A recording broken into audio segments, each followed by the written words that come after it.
오늘은 세례에 대해서 요청이 왔어요. 세례가 무엇인가? 세례를 왜 받아야 되는가? 그래서 세례 받는다는 것의 의미가 무엇인가? 좀 알아야 되지 않겠느냐 말씀이셨습니다. 그 말씀을 듣고 깜짝 놀랐습니다. 매년 1월 달에 1월 첫 주에 성찬식과 더불어 세례를 행할 수 있으면 좋겠다 하는 생각도 그렇습니다. 원래 우리 교회가 시작할 때는 한 달에 한 번씩 성찬식을 집행을 했는데 그게 참 어떻게 보면은 매우 중요한 전례 중에 하나인데 그렇게 하기가 매우 어려운 조건들이 있어서 어려웠는데 할 수 있으면 이런 전통을 살리는 것이 좋겠고, 그런데 성찬을 다시 다른 말로 하면은 우리가 매주마다 이렇게 예배를 드리고 점심 식사를 함께 나누잖아요. 그게 성찬으로 믿으시기 바랍니다. 성찬이에요. 그래서 이 세례를 얘기하려니까 먼저 좀 할례에 대해서 얘기를 해주는 것이 좋겠다 하는 생각이 들어요. 예수님도 이스라엘 사람이고 그 시대에는 유대교적 배경 속에서 그 초대교회가 형성됩니다. 여러분 그것을 우리가 알아야 돼요. 대한민국 같으면은 한국적인 상황 속에서 는 어떤 종교적 기초가 있을까요? 한국적인 상황에서는 샤머니즘적인 기초 속에서 유교도 발전하고 불교도 발전하고 그래 왔습니다. 이스라엘이라는 나라는 모든 것이 유대교적 기초 토대 위에서 형성되고 발전합니다. 그래서 예수님 당시에 는 어떤 종교였냐? 유대교적 이 토대 위에서 기독교가 새롭게 형성되는 거예요. 그래서 이 유대교적 토대 속에서 기독교가 형성되는데 이 세례라는 것을, 그리고 예수님이 세례 받으셨어요? 안 받으셨어요? 네? 예수님이 세례는 받았어요. 세례 요한에게 받았어요. 그럼 예수님이 세례를 줬어요? 안 줬어요? 세례 안 줬어요. 성경이 명확하게 그 얘기를 합니다. 그 예수 믿는 사람들 왔는데 예수가 세례를 줬다라는 소문이 났어요. 그런데 그 뒤에 뭐라고 쓰냐면, 요한복음은 뭐라고 쓰느냐면, 이것은 예수께서 세례를 준 것이 아니라 그의 제자들이 세례를 줬다 이렇게 말해요. 무슨 말인지 이해하십니까? 예수님 세례 직접 안 줬어요. 그게 또 이제 일단 이거 이렇게 정리합니다. 예수님은 세례를 받으셨지만 세례를 주지는 않았어요. 그리고 그 제자들이 세례를 줬고, 예수님께서 마지막에 승천하실 때에 제자들에게 말씀하십니다. 뭐라고 말씀하시냐면은, 너희는 마태복음 28장 너희는 모든 족속, 모든 사람들을 제자로 삼아 아버지와 아들과 성령의 이름으로 세례를 주고 그랬어요. 세례를 주라고 이렇게 지시하고 명령을 했어요.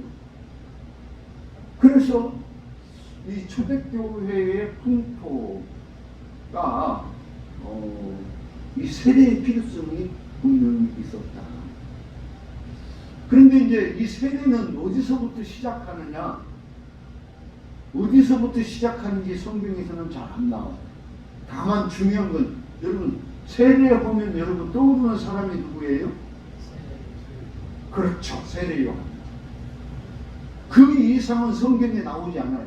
다른 문헌에는 나올 수 있지만 그 이상은 이 세례에 대해서 말하는 게 없어요. 근데 그 시대에 세례의 습관이 있었어요. 그 시대에.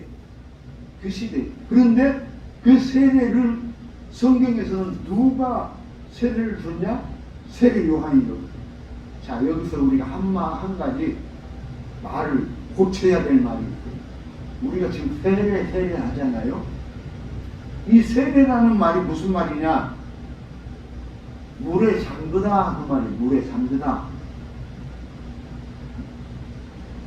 다시 말하면 물에 잠근다는 말은 물로 씻는 세례, 씻는 게 아니라 침례, 잠근다는 뜻이에요. 잠근다. 그래서 근데 우리 기독교는요, 뭐 종교개혁 이후에 우리 기독교는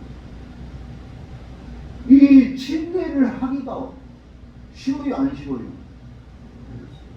어렵죠. 일단 우리가 침례를 하려면 어떻게 해야 합니까? 흐르는 물가에 가야 돼. 가갖고 거기서 물속에서 잠궜다가 끄집어내야 돼. 그러니까 우리 이 개신교는 그 천주교적인 전통도 있지만 약식으로 세례를 주는 거예요. 세례를. 근데 성경의 본문 그 말의 의미는 뭐라고? 침례예요. 침례. 그래서 이 침례교 사람들이 자꾸 주장하는 게 침례 그 주장해서 침례교가 된 거예요. 근데 그 말은 침례라는 말이 더 옳아요. 옳지만은 아무리 옳아도 할 수 없는 상황을 있으니까 그것을 약식으로 머리에 물을 적셔서 침례를 대신하는 이렇게 약식 침례 세례를 우리가 거행하게 된 것입니다. 그런데 이제 제가 생각할 때에 이 세례 침례에 그 전에는 뭐가 있었을까? 그 전에는 우리가 잘 아는 대로 할례라는 것이 있어요. 우리는 유대교적 전통이잖아요. 유대교적 전통 속에서 아브라함의 때로부터 시작해가지고 어떤 습관이 왔어요? 아브라함의 때부터 시작해서 할례하는 제도가 생겨나게 된 거예요. 그래서 이 할례하는 제도는 언제 정착되냐면 모세의 때에 하나님이 계명으로 줘버립니다. 그래서 이 할례를 받느냐 안 받느냐에 따라서 하나님의 백성이냐 아니냐가 결정되어지는 거예요. 우리 창세기 17장 강남 17장 11절 창세기 17장 11절 한번 봅시다. 구약성경 첫 번째 책 창세기 17장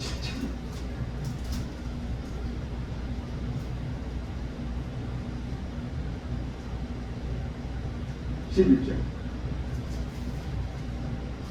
자, 우리 다 같이 함께 있습니다. 시작.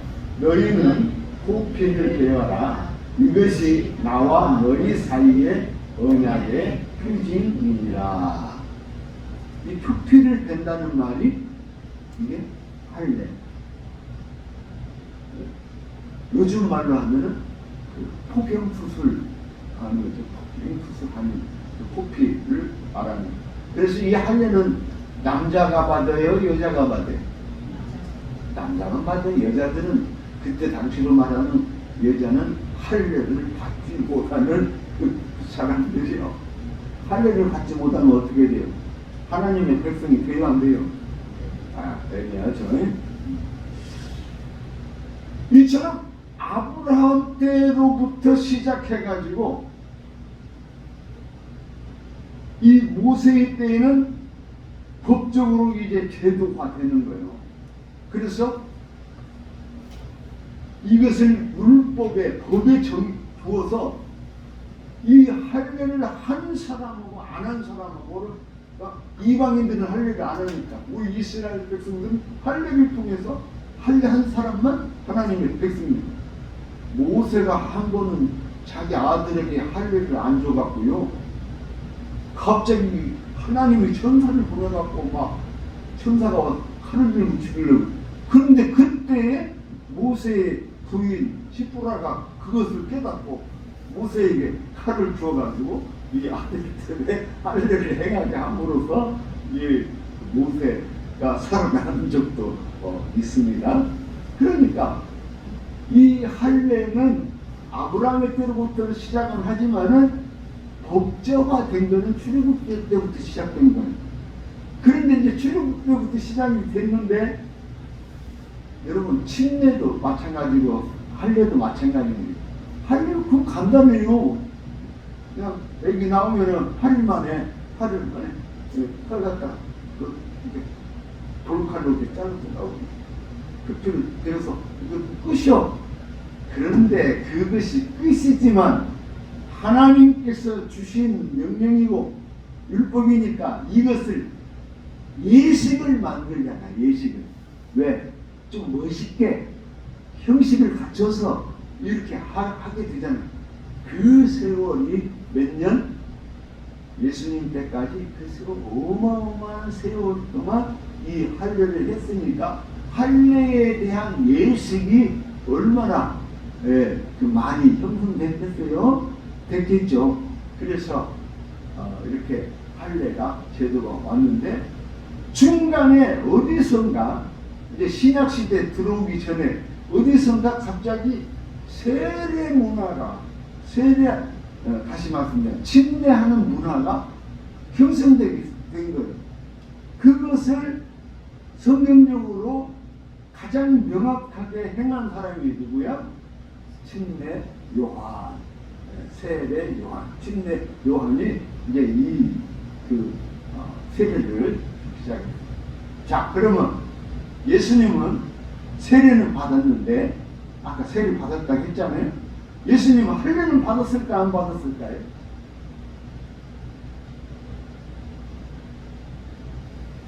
지난주에 말씀드렸잖아요. 지난주에 예수님이 할례를 받았어요. 누가복음에 보면은 예수 누가복음에만 나와요. 이게 마태복음에 안 나와. 누가복음에만 나오는데 예수의 어머니가 때가 돼가지고 예수를 할례를 받게 하기 위해서 8일 만에 이 성전에 데려가잖아요. 거기서 누구를 만나요? 시몬도 만나고 안나도 만나고 그랬다고 했잖아요. 그 정결 예식을 했다. 예수는 할례. 어떤 사람이 이 할례라는 거, 세례라는 거는 죄인이 받는 건데, 여러분 이 얘기를 내가 왜 하느냐면은 여러분 성경을 잘 알아요. 할례나 세례는 의인이 받아요, 죄인이 받아요? 네? 죄인이 받는 거요. 죄인이. 왜? 그래서 죄인이 받아서 의롭게 변화되는 거예요. 그런데 예수님은 죄인이에요, 죄인이 아니에요? 지금 저렇게 얘기한다고. 근데 이제 사람들이 뭐라고 하냐면 예수님이 죄인이 아닌데 왜 할례를 받냐 이거요. 그래서 예수님은 할례를 안 받았다라고 말하는 이단들이 있어요. 그 이단들이 나한테 묻는 거예요. 예수님 할례 안 받았다. 근데 내가 성경 너도 그럴까라 내가 누가 보면 이 말씀 공부를 여기 성경에 예수님 할례 누가 보고 2장 지난주에 배운 거. 참, 우리 교인들도 이렇게 정신이 없으면 어떻게 합니까?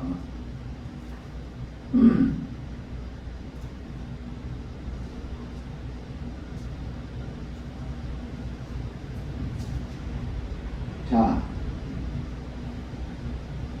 2장 21절. 2장 21절. 자, 21절. 우리 다 같이 시작. 할례할 8일이 되매 그 이름을 예수라 하니 곧 잉태하기 전에 천사가 일컬은 바로라. 자, 22절 그대로. 모세의 법대로. 모세 때 시작됐다고 그랬죠? 할례가 언제부터 시작됐다고? 법제화됐다고? 모세의 법대로 정결 예식의 날이 참에 아기를 데리고 예루살렘에 올라가니 받았어요? 안 받았어요? 그렇죠. 받았다는 얘기가 없으니까 또 뒤에 또 봐야지. 아이고 나 참나. 자, 39절. 2장 39절. 자, 시작. 주의 율법을 따라 모든 일을 마치고 갈릴리로 돌아가 온 동네 나사렛에 이르니라. 주의 율법을 따라 모든 일을 다 마쳤다는 게 뭔 말이에요? 할례를 했다는 겁니다. 네? 자, 네. 그 이단들이 있어. 그 이단들이 세례 할례 안 받았다. 왜? 예수님 의인이니까 안 받았다 이거요. 저도 성경이 있는데 왜 자꾸 헛소리를 하냐 말이죠. 여기서 중요한 내가 한 가지 말씀을 드릴게요. 예수님이 죄인이냐 의인이냐 이렇게 이제 물어봤었잖아요. 근데 그것보다도 더 중요한 얘기가 뭐냐면 성경을 볼 때 요한복음은 조금 다릅니다만 성경을 볼 때 예수님을 신으로 놓고 보는 사람이 있어요. 그거는 초대교회 때부터 이단들이에요. 예수님은 신이야. 죄도 없어. 전지전능하시고 만왕의 왕이야. 이렇게 말하는 사람이 이단이에요. 예수님은 신이시기도 하지만 인간이에요. 이걸 잘 알아야 돼. 이 인간이라는 말을 이해를 못하면은 성경이 다 환상인 거예요. 예수님은 뭐라고? 인간 예수로 태어난 거예요. 인간 예수로. 그러기 때문에 할례도 받는 것이고 세례도 받는 것이고, 그리고 예수님이 할 때 눈물을, 아픈 일을 보면, 슬픈 일을 보면 눈물을 흘리고, 화가 나는 일을 보면 화를 내고, 그게 사람이요. 근데 예수님을 신으로 막 얘기를 하니까 성경이 안 읽혀지는 거야. 맞지를 않는 거예요. 성경은 마태, 마가, 누가 복음은 예수님을 인간으로 부른 거예요. 예수가 어떻게 태어났고 어떻게 살았고 어떻게 말씀하셨고 이걸 말하는 거예요. 할렐루야. 그럴 때 성경이 읽혀지는 것이지. 이제 그렇게 알아야 돼. 이 얘기 하려고 그 할례에 관한 이야기를 이렇게 한 것이고, 그래서 이 세례가 생겼는데 예수님은 직접 세례를 행하지 않으셨는데 성경이 그렇게 말해요. 근데 제자들에게는 분명히 명령했어. 그래서 제자들은 예수님의 명령에 따라서 이 세례를 행합니다. 그런데 이 세례가 어떤 의미가 있느냐 라고 할 때에 이게 이제 여러분이 알고 싶은 그거잖아요. 세례가 어떤 의미가 있어요? 세례에는 여러 가지 의미가 있지만 오늘 주신 말씀 3절 4절 말씀 봅시다. 4절 말씀 로마서 6장 4절 말씀을 보면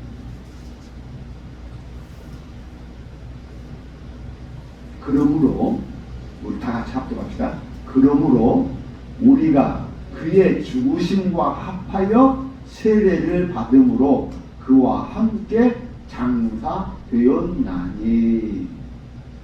자, 이때는 예수님이 이미 죽었잖아요. 이때는 예수님이 이미 죽어서 부활하시고 다 했지. 우리가 세례를 받는다는 것은 그와 함께 장사되고 그와 함께 죽는다는 거예요. 자, 침례의 의미. 여러분 세례를 여기서 세례라고 하면 오해가 생겨요. 자, 침례라는 것은 사람을 아까 어떻게 한다고 했지? 물에다가 머리끄댕이 잡아갖고 물에다가 푹 잠고. 응? 푹 잠그라는 말은 뭐냐면 물에 잠겨서 죽는 거예요. 물에 잠겨서 죽는 거예요. 그리고 다시 태어나는 거예요. 우리가 세례를 받는다는 의미의 첫 번째 의미는 예수님께서 십자가에 못 박혀 죽으셨던 것처럼 나도 이제 죽고, 이전 사람은 죽고, 옛날 사람은 죽고, 전에 있던 나는 죽고, 그리고 다시 태어난다는 그 의미입니다. 할렐루야. 이게 세례의 첫 번째 의미. 그러니까 사도 바울이 예수님은 향하지 않았지만 우리에게 주신 이 의미에 이거예요. 그러면서 뒤에 보면은 4절 후반절에 보면은 이제 살리셨어. 그런데 그리스도를 죽은 자 가운데서 살리심과 같이 우리로 또한 새 생명 가운데 행하게 하려 하심이라. 이제 살아났어. 근데 거기서 또 하나가 더 있어요.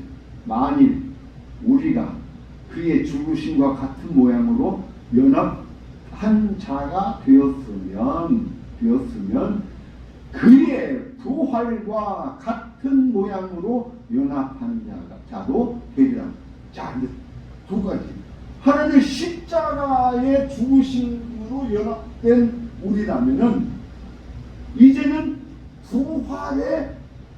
부활과 함께 연합된 자로 사는 것.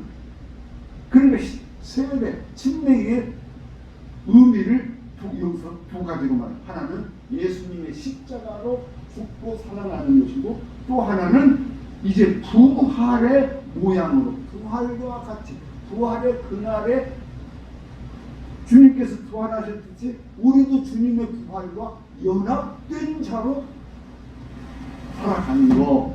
이것이 침례, 세례의 두 가지 의미예요. 그런데 이런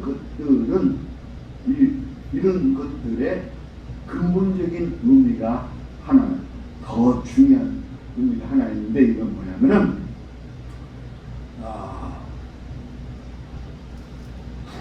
골로새서 한번 봅시다. 골로새서에서도 11장, 2장 11절.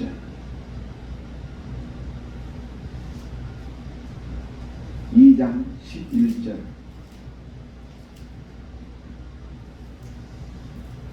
이게 이제 제가 들고자 하는 말씀이네. 답이 될 수 있어요. 여러분 궁금한 거. 우리 안 집사님은 이제 이거 잘 배워야지 누구하고 대화할 때 이제 세례가 뭐냐 하면 이게 딱 답이 나옵니다. 11절 봅니다. 11절 우리 다 같이 한번 봅시다. 그러므로 생각하라. 자, 그러므로 생각하라. 너희는 그때의 육체로는 이방인이요 손으로 육체에 행한 할례를 받은 무리라 칭하는 자들로부터 할례를 받지 않은 무리라 칭함을 받는 자들. 이 말은 이제 뭐냐면 이방인들에게 하는 말이에요. 할례를 받는 손으로 행하는 할례. 손으로 행한다는 말은 뭐예요? 칼로 흉표를 행하는 이런 할례를 받는 사람들이 있어요. 그때 너희는 이 사람들을 이스라엘이라 말할 수 있어요. 유대인들, 이스라엘 사람들이라 말할 수 있어요. 그런데 지금 우리는 그 육체로 손으로 할례를 하는 것이 아니라 무엇으로? 영으로, 성령으로 할례를 행하는 거예요. 그래서 성령으로 할례를 하는 게 아니라 성령으로 세례, 침례를 받는 거예요. 이것이 죽었다 다시 살아나는 거예요. 이것이 세례의 근본적인 의미가 되는 거예요. 근데 이 세례라는 것은 사도들이 또는 오늘 우리가 목사가 이제 상황에 따라서 그런 경우도 있어요. 몰래 가서 세례를 주는 경우도 있어. 감옥에 있는 사람. 그런데 세례라는 것은 우리 갈릴리 교회 공동체의 일원이 되었다는 의미예요. 세례를 받기 전에는 우리 갈릴리 공동체의 일원이 아니면 그냥 참여한 사람들 정도. 그런데 무엇이 그 징표냐면은 이 세례를 받는 것, 이 징표를 통해서 이 사람은 갈릴리 교회 공동체의 일원이에요. 그래서 목사는 세례를 주면은 교인들한테 선포를 합니다. 교인들한테. 이제 우리 모시기 성도는 우리 갈릴리 교회 공동체의 일원이 되었습니다. 이렇게 선포하고 성도들에게는 우리 갈릴리 교회의 일원이 된 이분을 위해서 기도하고 협력하고 서로 사랑하고 하라고 그렇게 권면을 합니다. 자, 초대교회에서 세례를 베풀고 세례를 나누는 이 의미는 그 골로새 교회, 에베소 교회, 로마 교회의 일원이 되었다라는 그 공동체적인 선언인 거예요. 공동체적인 예식인 거예요. 할렐루야. 여러분 이렇게 이제 얘기를 하면은 여러분들이 이해가 될 것입니다. 그래서 고린도전서에 이렇게 말합니다. 12장 13절 우리가 유대인이나 헬라인이나 종이나 자유인이나 다 한 성령으로 세례를 받아 한 몸이 되었고. 자, 여기서는 할례하고는 비교할 수도 없는 새로운 상황이 오는데, 할례는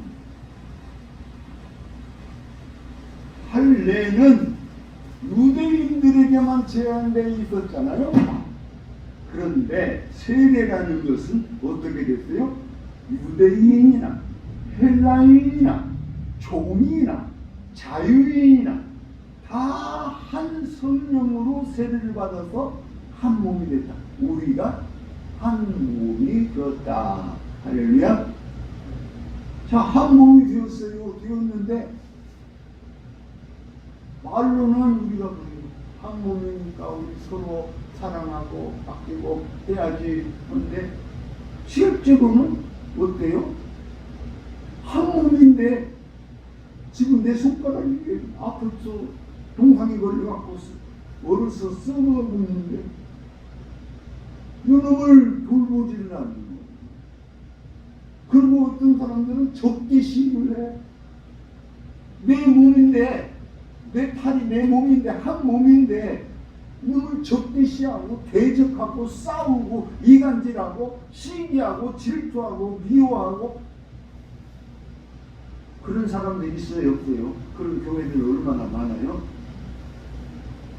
이거는 지금 우리가 말하는 이 교회 공동체가 아니죠.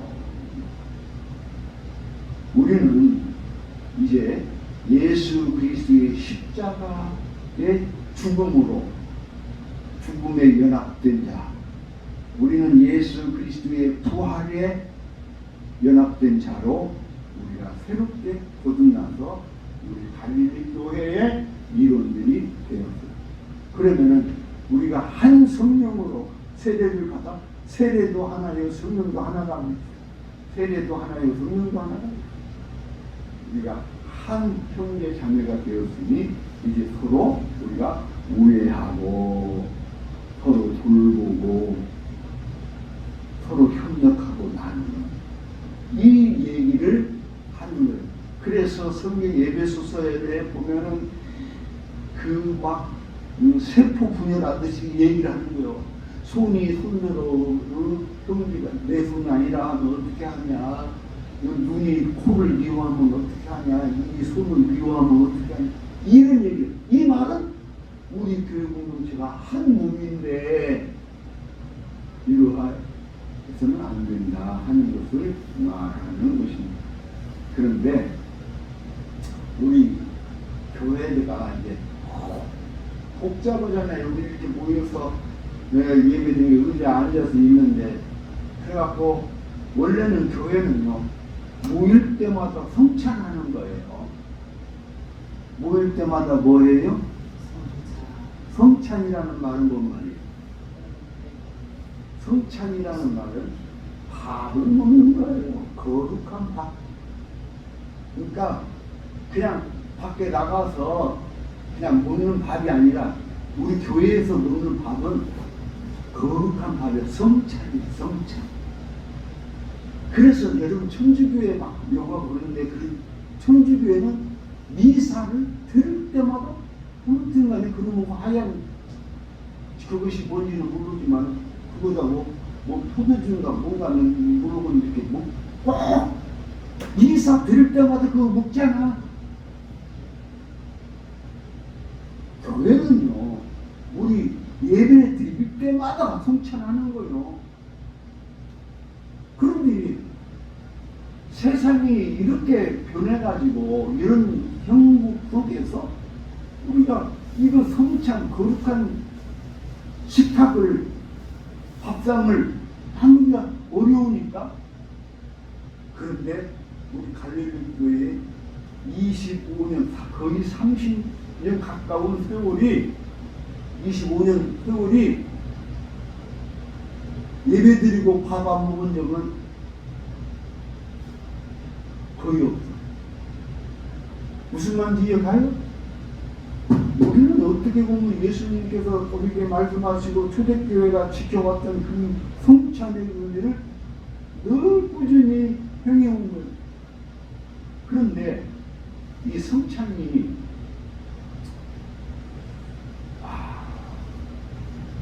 그냥 이 초대교회 사람처럼 빵 한 조각, 포도주 한 모금 이렇게 먹으면 세상에 편하죠. 우리도 빵 한 조각 넣고 우유 하나 넣고 음료수 좀 빨간색 음료수 넣고 이렇게 먹고 가면 편하죠. 근데 한국 사람들은 그렇게 먹으면 이거 밥 먹은 것 같지 않아. 예? 그러니까 한국 사람의 그 독특한 그것 때문에 식탁을 만들려니 이게 너무너무 어렵고 힘든 그럼에도 불구하고 우리 갈릴리 교회 사모님은 끝까지 밥 먹어야 된다고 밥만 죽자고 먹었잖아요.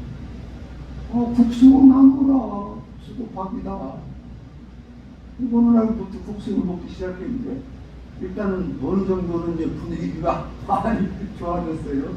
네. 이 성찬, 거룩한 밥상, 거룩한 식탁을 나누는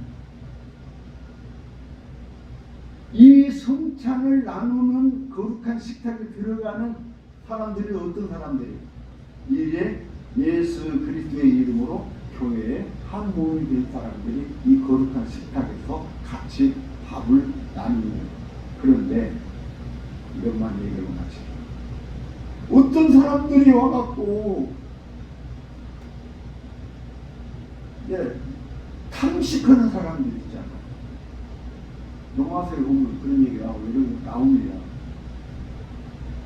거룩한 식탁이니까 우리가 함께 잘 먹어야 되지 않아요? 맞죠? 함께 잘 먹어야 되죠. 근데 어떤 탐식하는 사람들이 있어. 그 사람들이 그 맛있는 것들을, 그 빵을 그들을 막 독차지해서 이렇게 먹어버리는 그런 불합리한 일이 생겨요. 그래서 사람들이 그것을 고민합니다. 식탁을 할 때 서로 조화롭게 서로 함께 나눌 수 있도록 하는 그런 것들을 이렇게 고민하고 그렇습니다. 이제 우리 교회가 세례에 받을 필요성이 있다고 해요. 일단은 오늘 이 세례에 대해서 말씀을 드렸는데 제대로 이해가 됐는지 모르겠어요. 다음 주에 이 예식을 행하면 조금 더 이해가 됩니다. 그런데 우리 교회에 전통이 하나 있어요. 좋은 전통이면서 그 전통만 꼭 고집할 필요가 있어요. 세례를 받을 때에는 그 법으로 정했어요. 6개월 이상 된 사람, 6개월 이상 된 사람, 그리고 세례를 받을 때는 학습을 해, 공부를 해.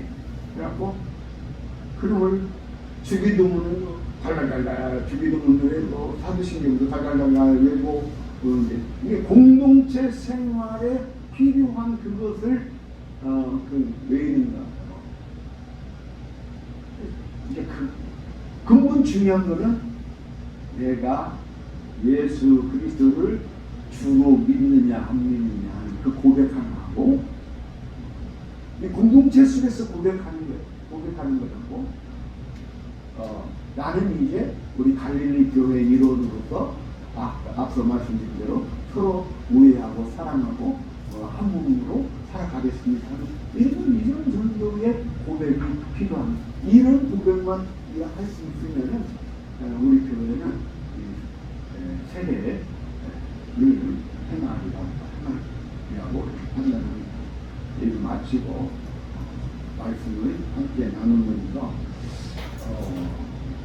제가 볼 때 세례를 행하면 다른 사람이 좀 있는데 이분들이 지금 심지가 이렇게 뽀뽀라졌어.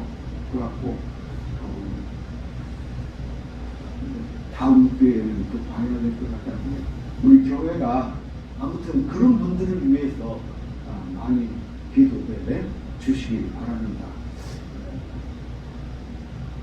여러분, 우리가 좀 미안한 얘기는 교회 다니다 보면 때에 따라서 기분 나쁜 일도 있을 수 있잖아요. 좀 서운한 일도 있을 수 있잖아요. 목사님 왜 참 신라면 주고 나한테는 안성탕면 줘? 서운할 수 있잖아요.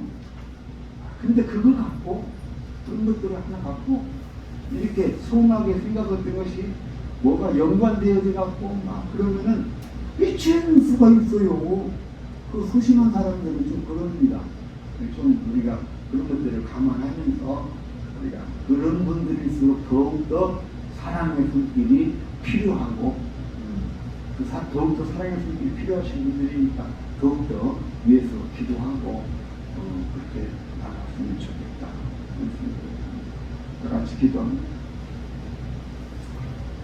주님, 은혜와 사랑을 감사합니다.